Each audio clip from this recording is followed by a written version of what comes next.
Hey everyone, it is Wednesday, and that means I'm on the website and I'm on YouTube and I'm answering your questions. So I went through some of the comments in my last couple of videos, as well as in the community forum of Kati Q&A, or videos Q&A. I think it's just called Kati Q&A. But I looked under both of those places for your questions, as well as my inbox on YouTube. And here are the questions. I'm going to try to do these a little quickly. I have 6 questions, which is more than I normally cover. So without further ado, here they are. Number 1, what is emotional personality disorder? Now that actually is not a technical personality disorder. It would fall under borderline personality disorder. And if you have questions about what borderline is or what the criteria are, you can check out my video on it and just search it on my channel, either borderline personality disorder or BPD. You can look it up either way. Question number 2, why is rape taken more seriously than other types of sexual abuse? To be truthful, they shouldn't.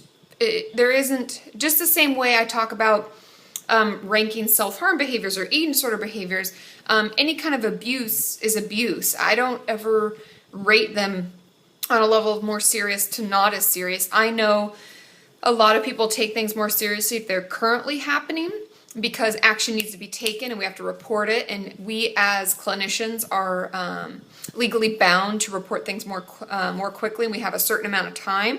But other than that, I'm sorry that you're getting that impression. I hope that you can find some groups for people who have a sexual abuse past, and you can find that there is support out there and people who will take it seriously, because trust me, I don't find one more serious than any other, okay? Question number 3. I am currently 10 months self-harm free. Yay! But I still get the urges, although I would never act out on them. I would like to be honest with my parents about the urges, but I feel that if I do, they will smother me and invade my privacy. How can I tell them without this happening? And that can be really hard. I think, honestly, the way that you ask the question, because I shortened it a little bit just for purposes of saying it on here, but the way that you said it to me is the way that I would try to say it to your parents. I would explain and I would say, I would never act out on the urges, but I still have them. And sometimes when I'm really stressed, they come back. And that way you can be transparent with them and let them know where you're at and the struggles that you have, while at the same time giving them the heads up that, you know, I'm not going to act out on them. I just want to be honest with you about where I am. If they can't handle that, and after you've expressed this time and just say, you know, sometimes they still come up, I might not mention it again. I know we want to be honest, and we want them to know what we're working on at this point, but sometimes people just don't understand all the way, and that's why I'm creating these channels and these videos, and if you want, you can tell them to check out my videos, and I talk about it being a process and that urges will still linger, and that's okay. So maybe that could help a little bit too, okay? Now, number 4, okay, I'll try to make this one make sense, because this is kind of a communication I've been having with someone. Hi, Kati. I know that you know I helped someone in need not long ago that was at the point of suicide, and my actions were intense, but I guess because I cared so much. Is it wrong to care so much that others suffer to the point that I have to step in? This is something I've been wanting to talk about, because on my website we've had a couple of suicide scares, and I'm going to put together, hopefully this week, because I'm also working on the self-harm workbook right now, and some other video collaborations, so it's been very busy. But I'm going to put a page on my website with all of the links to suicide hotlines, online help, ways you can chat, different organizations that are out there to help you, because the one thing I want to get away from is having my website be a way for us to reach out when we need emergency help. You know, when you call your therapist and it says, this is an emergency, please take yourself to the hospital or call 911. I kind of want that to come up on my website before we interact, because as much as we'd love to help, like the person that's the person who asked this question, we love you all. We want to help. And if you're struggling, that's what we're here for. But if you need emergency help, I would urge you, please do not reach out on my website as a way to get emergency help, because often we live all over the world and we can't help you in that way. We can talk to you, and we're more than happy to help talk, but if you know that you're a threat to yourself and you're thinking of committing suicide, please watch my suicide prevention video, call the hotlines, and do that sort of thing, because my website isn't really able to help you in a real way. And so it's not wrong to care so much. To answer this question, it's not wrong to care so much. That's what makes our community so great. Often those of us who've suffered are very, very aware and very comforting and supportive because we understand, right? And so I don't think there's anything wrong with it. And if you have to step in, I mean, we would do that for our friends, right? And this is your friend just through online. It's just a little different kind of friendship, but I'm glad you did what you did. Do I want you to feel like you're stressed out? I don't want you to trigger yourself by trying to help someone else. And I think that's the line that we all have to be aware of, because sometimes we can do things to try to help at the detriment of our own recovery and our own process. So just be very aware of that, but just keep doing what you're doing. And I will put that thing up on my website as soon as I can. And for any of you on my website who are worried about this stuff, please call the hotline like Katie said. Since I am nowhere near you, I can't come over and help. And this is a real way for you to get some support. Okay?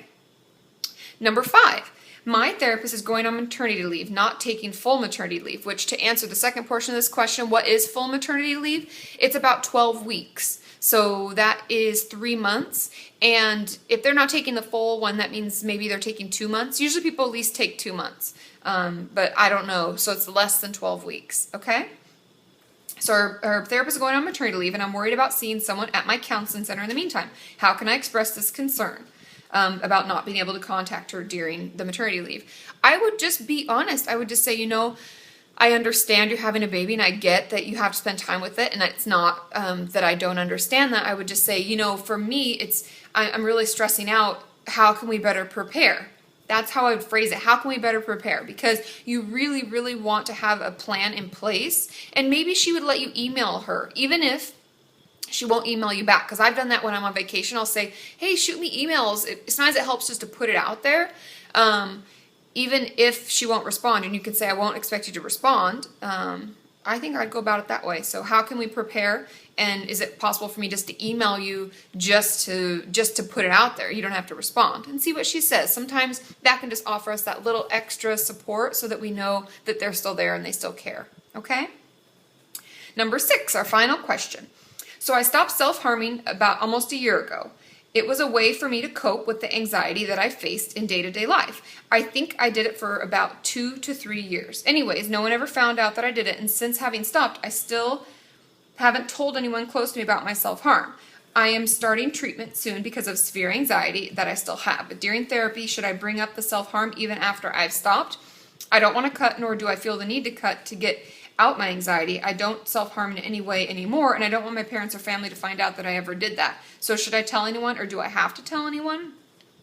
I would definitely tell them at your treatment center, for the pure and simple fact that they need to know your full history and what, even if it just used to happen and it's in the past, it tells us a lot about how you worked through your struggles and how you're better managing it now. So it shows us how you used to manage it and how you manage it now. And that, for me as a clinician, that gives me a lot of information. So I would definitely tell them. I would also preemptively let them know, this is something no one knows about. I figured it out on my own. I stopped, but, and I just don't want my family to find out. And I mean, I would 100% say I would never tell a parent if you're not doing something now. I don't really feel like that's their business. It'd be one thing if it was something that was currently happening and I needed them to help me out within our treatment plan.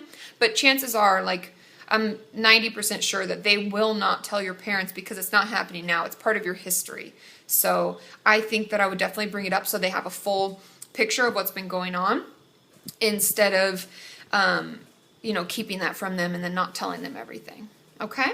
So that's all the questions for today. And for a journal topic, since it's been so hot in LA and I'm dying and it's like I'm in the tropics, I was thinking, and sometimes I find this helpful, I would like you all to journal, because this will be a positive focus journal topic. I would like you to journal out your dream vacation and share where it would be so we can all live vicariously through your dreams. And just do a quick little blurb about what you do, who you'd bring with you and why, what you'd bring with you and why it would be enjoyable with those people, where you'd want to stay, no money limitations, no length or distance limitations. What would you do? Where would you go? Like for me, I'd go to Greece and I would want to go jet skiing and I'd want to go snorkeling and scuba diving because I love the water. So use your imaginations. Let's think positive. Let's dream of beautiful beaches or wonderful, gorgeous mountains or whatever it is that you like to do. And yeah, please share them because I like to hear all that stuff. It's very cool. And I will see you all tomorrow when I am on Twitter answering your questions there. Have a wonderful evening. I love you all. I'll talk to you soon. Bye.